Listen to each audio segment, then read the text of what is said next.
에스프레소 과수 추출의 양상과 다음에 어떤 조치를 하는 것이 좋을까요? 원두를 많이 담을까요? 분쇄도를 가늘게 할까요? 뭐가 더 좋은지, 그리고 이 두 가지의 차이에 대해 말씀해 주시면 좋겠습니다.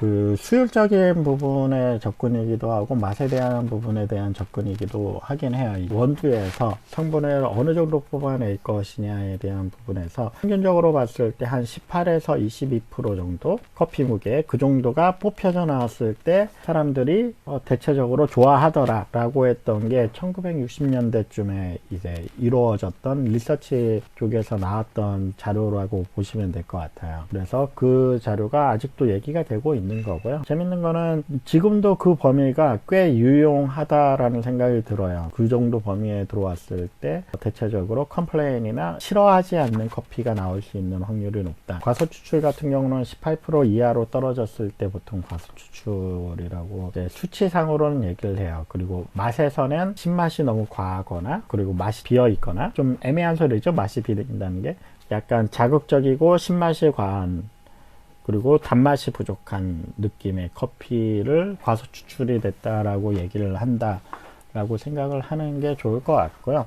이제 원두를 많이 담던지 뭐 분쇄도를 가늘게 하는 거에 대해서 얘기를 하셨는데, 커피에 있는 성분이 덜 나온 거예요.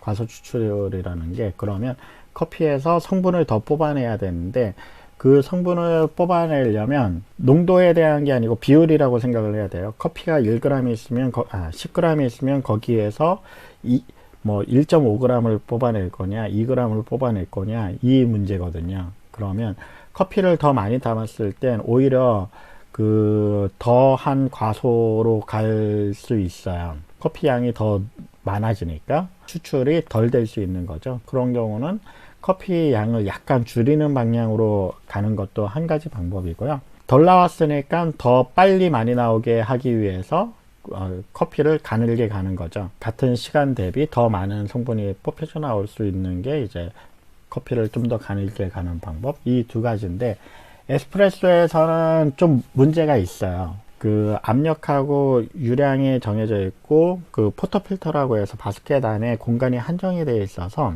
커피 양이 많아지거나 커피가 가늘어지면 물 빠짐이 달라져서 추출되는 시간이 달라져요. 추출에 영향을 주는 게 뭐 분쇄도, 커피 양, 물량, 그리고 온도, 시간, 이 정도 큰 변수를 보시면 되거든요. 어쨌든 물하고 닿는 시간이 늘어나면 추출이 더 많이 될 수밖에 없긴 해요. 커피를 가늘게 했을 때 더 빨리 나오고 더 많이 물하고 접하는 시간이 많아져서 더 많이 뽑혀져 나올 수 있다라는 부분이고, 원두를 더 많이 담으면 이제 커피하고 물의 비율이 달라지잖아요. 물 대비 커피 양이 높아지니까 추출되는 성분이 이제 덜 추출될 수 있는 확률도 있지만, 문제는 아까 말했던 대로 이제 커피 양이 많아지니까 물이 빠지는 속도가 느려져서 추출되는 시간이 길어지면서 이제 시간 때문에 추출이 좀 더 되는 부분도 있어요. 그래서 이 부분은 약간 케이스 바이 케이스인데, 대체적으로 그 분쇄도를 건들지 않고 커피 양을 늘렸을 때는 좀 더 과소로 가는 경우가 더 많다라고 생각을 하시면 될 것 같아요. 좀 더 단맛과 이제 묵직한 톤으로 가고 싶다라고 생각을 하시면 이제 커피하고 추출할 때 물의 비율을 조절을 한다라고 생각을 하는 거하고, 분쇄도를 가늘게 간다, 뭐 이런 식의 조절을 하시면 되고요. 너무 좀 텁텁하고 쓴맛이 강하다라고 하면 이제 반대로 가는 거죠. 커피 양을 좀 더 늘리거나 아니면 분쇄도를 약간 더 굵게 가거나, 이 두 가지가 최종적으로는 복합적으로 작용이 돼버려요. 그래서 이제 세팅 잡을 때 그 두 가지를 가지고 고민을 하는데, 원두 담는 거는 한계가 있어요. 바스켓이 사이즈가 나와 있잖아요. 바스켓을 바꾸지 않는 이상 담을 수 있는 양의 한계가 있기 때문에 1~2g 정도의 오차에서 보통 세팅이 잡히는 편이에요. 커피 담는 양은. 분쇄도는 더 큰 범위에서 움직일 수가 있겠죠. 좀 도움이 되셨나요? 수율과 커피 양은 반비례네요.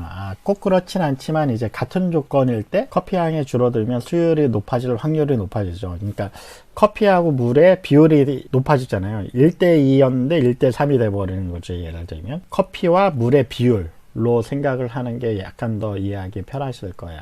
추출 변수에 따른 맛과 향미 느껴보시는 거 추천해요. 그 대신 자문 포기. 제가 그랬어요. 그렇죠. 이게 카페인에 약한 분들은 그 세팅을 바꾸다 보면 이제 어느 순간 잠을 못 자는 사태가 나오죠. 저 같은 경우는 카페인에 별로 민감하지 않아서 잠은 잘 자긴 하는데 체력이 딸리더라고요. 에스프레소 농도와 수율을 헷갈리면 안 되겠군요. 이 부분이 되게 중요한 것 같아요. 농도하고 수율을 대부분 헷갈려 해요. 예전에 진짜 많이 장난을 했던 것 중에 하나가 에스프레소 이렇게 나오잖아요. 두 잔이 나오면 일단은 같다라고 가정을 할 수 있잖아요. 한 잔은 아메리카노 만들고 하나는 에스프레소. 눈앞에서 커피 내려서 그렇게 만들어서 주면서 물어보죠. 어느 게 수율이 높아? 그렇게 하면 생각보다 이 낚시에 되게 잘 걸려요. 한참 고민을 하고 에스프레소요 라고 하는 사람들이 생각보다 되게 많아요. 이게 농도하고 수율이 다른 건데 마실 때 진하면 수율도 높다라고 그냥 자동적으로 인식을 해버리는 그런 경우들이 되게 많아요. 이거를 분리해서 생각을 할 필요가 있어요. 그래서 진하게 추출을 하는 거하고 수율을 높일 수 있는 거하고는 되게 다른 얘기다 라고 접근을 하시면 돼요. 농도는 농도로 보시고요. 수율은 오히려 맛의 경향으로 파악을 하는 게 더 정확한 편이에요. 맛을 보고 신맛이 과한지 단맛이 부족하진 않은 먼저 파악을 하고 여기에서 내가 신맛을 좀 줄이고 단맛을 좀 더 높이고 싶은 건지 이거를 결정을 하시면 돼요.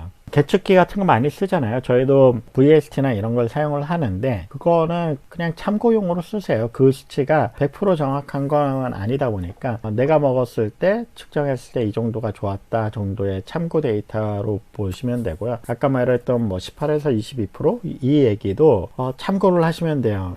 해보면 어떤 거는 뭐 24% 25%까지 가야 맛있는 애도 있고요. 어떤 애들은 뭐 13%에서 15% 정도 뽑았을 때 맛있는 애들도 있어요. 맛을 보고 이 커피를 나는 좀 더 어느 쪽으로 가지고 가서 먹을지 고민을 해보시는 것도 되게 좋으실 거예요.